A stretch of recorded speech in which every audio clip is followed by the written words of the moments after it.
No início do século XX, a estação de Barão Geraldo de Resende possuía características de vila e já recebia o nome de Cosmópolis. A estação José Paulino deu origem à cidade de Paulínia, atualmente um dos municípios mais ricos e prósperos do país. A cidade de Artur Nogueira tornou-se mais tarde um município e recebeu esse nome, homenageando um dos maiores incentivadores e empreendedores da Estrada de Ferro, Major Artur Nogueira. A Estrada de Ferro, através de seu ramal funilense, a criação do núcleo Campos Sales, com a consequente chegada dos imigrantes europeus, e o projeto de colonização da fazenda do funil, da cana-de-açúcar, foram sem dúvida os responsáveis pela existência do município de Cosmópolis e outros da região. O município de Campinas, no início do século, tinha que ser reerguido depois da epidemia de febre amarela que dizimou parte da população. Importante foi sua reorganização para demonstrar que estavam os campinenses certos de lutar pela libertação dos escravos. A região onde se situa Cosmópolis era uma vasta floresta onde haviam árvores de importantes espécies, fabulosos rios. A posição estratégica e a qualidade do solo fizeram reacender o interesse da população campineira para a sua colonização.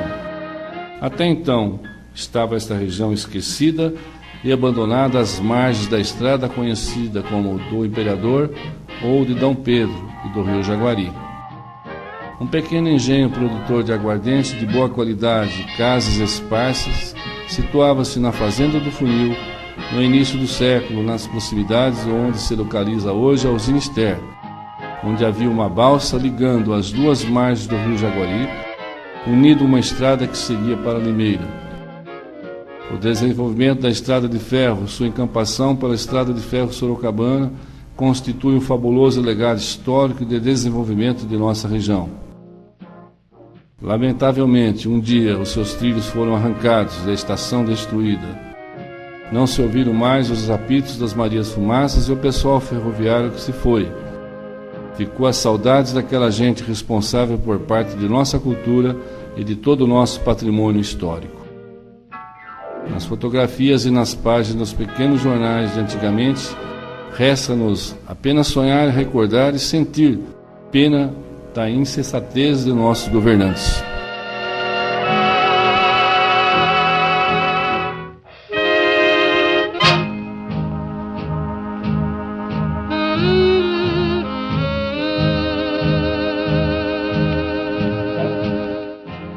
O coreto da Praça da Matriz era utilizado muitas vezes pelo pároco da igreja de Santa Gertrudes.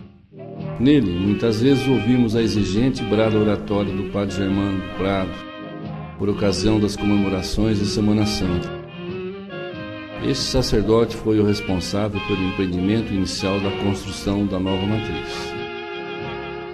O projeto foi elaborado pelo engenheiro Mário Penteado, aprovado em 10 de agosto de 1951, pelo nosso primeiro prefeito eleito pelo voto popular, João Guilherme Paz Hermann.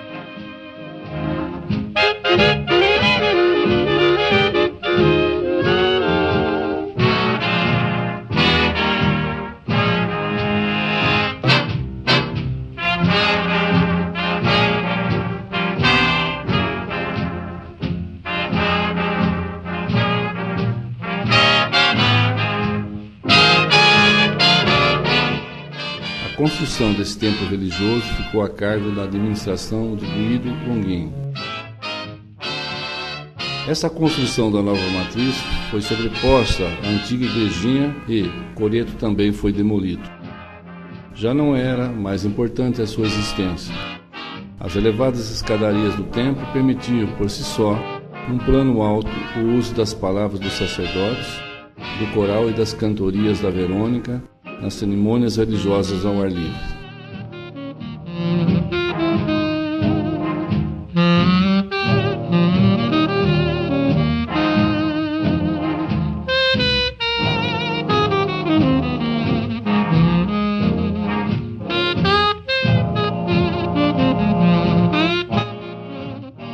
O padre Germano foi embora para outra paróquia, como também as bandas que abrilhantavam as retretas dos fins de semana de nossos conterrâneos.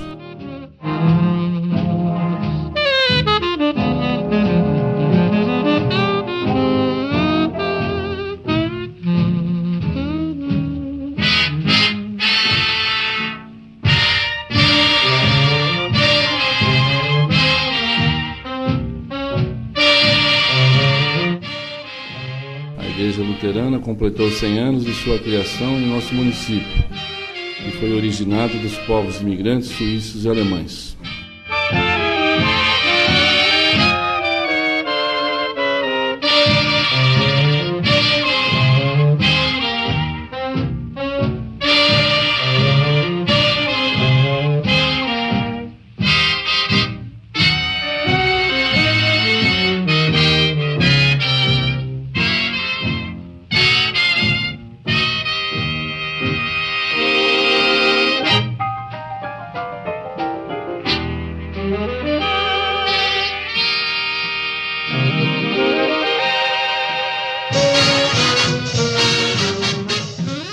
Em 1901, ela já tinha 30 casas de alvenaria. Nos tempos da Fazenda do Funil, era mista de zona rural e urbana, ponto de encontro dos que aqui já habitavam, e dos imigrantes, reduto dos italianos, alemães, austríacos, suíços, ponto de encontro dos passeios na nascente vila. Mais tarde disseram que foi planejada por um engenheiro que por aqui passou, daí a sua diferente largura. Todos passaram pela via que ia assistindo ao progresso, evolução tão admirada pela cidade de Campinas das Andorinhas, a quem pertencíamos. A progressista avenida via passar com a porteira fechada, a famosa barroquinha, os trens das Marias Fumaças. A linha do trem a dividia em duas partes, uma parte de cima, a outra parte de baixo. Novas ruas, novas travessas ligavam-se a ela e nos fins de semana dava lugar aos estacionamentos dos troles, das charretes, das carroças.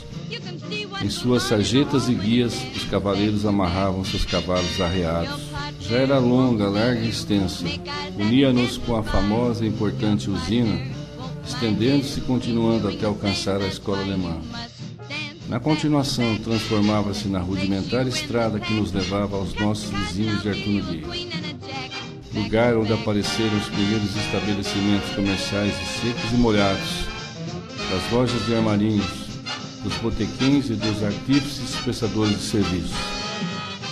Nela se fixaram os comerciantes árabes e turcos, palco das procissões da igreja matriz, da festa na chegada dos pracinhas expedicionários, dos palanques das autoridades e dos comícios políticos.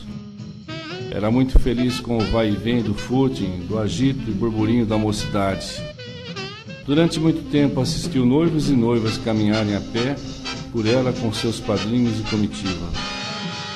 Com as pessoas comovidas assistiu a passagem dos tristes e inúmeros cortejos fúnebres, acompanhando as estimadas pessoas que partiam para a última morada. Em seu leito viu aparecer as primeiras jardineiras, os fortes bigodes, as máquinas, como diziam os italianos, engalanada com os alegres desfiles escolares, das fanfarras, da passagem das bandas musicais. Riu com a irreverência dos tipos populares, viu a alegria dos grandes carnavais, das escolas de samba, das batucadas e das promoções musicais. Iluminada por luzes e balões, festejou as festas juninas e natalinas. Mais tarde viu nascer os primeiros bancos financeiros. Chegava o Segurança e o Federal de Crédito. Tornava-se mais tarde o centro financeiro da cidade com a Caixa Estadual, Federal, Banespa e Bamerinos. Ponto dinâmico da cidade, desde o início tornou-se o centro, ponto de referência para os turistas e visitantes.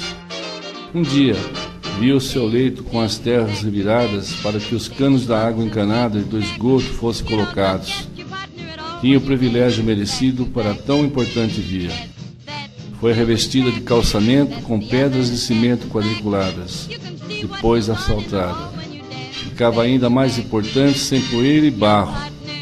Tornou-se convívio um calçadão com plantas, jardins e bancos. Mas não deu certo, voltou à antiga forma. Continuou assim mesmo uma via importante. Hoje tem até congestionamento e falta de lugar para estacionamento, como nas grandes cidades. Por ela todos passam e passaram. Das poucas casas do início do século XX, todos seus lotes de terreno foram ocupados, com modernos e monumentais prédios comerciais, construídos pela iniciativa de quem acreditava em seu sucesso. Então, foi iluminada com as luzes dos luminosos promocionais. Estou falando de uma avenida muito importante para a cidade do Universo, que um dia foi denominada Esther. É a homenagem perpetuada a Dona Esther Nogueira, uma mulher de fibra que enfrentou as adversidades da vida, a angústia de um filho exilado por problemas políticos dos momentos de crise e guerra. Por suas qualidades de mulher, tradição de dignidade, senso de responsabilidade e imensa caridade, teve seu nome escolhido para homenagear esta via urbana.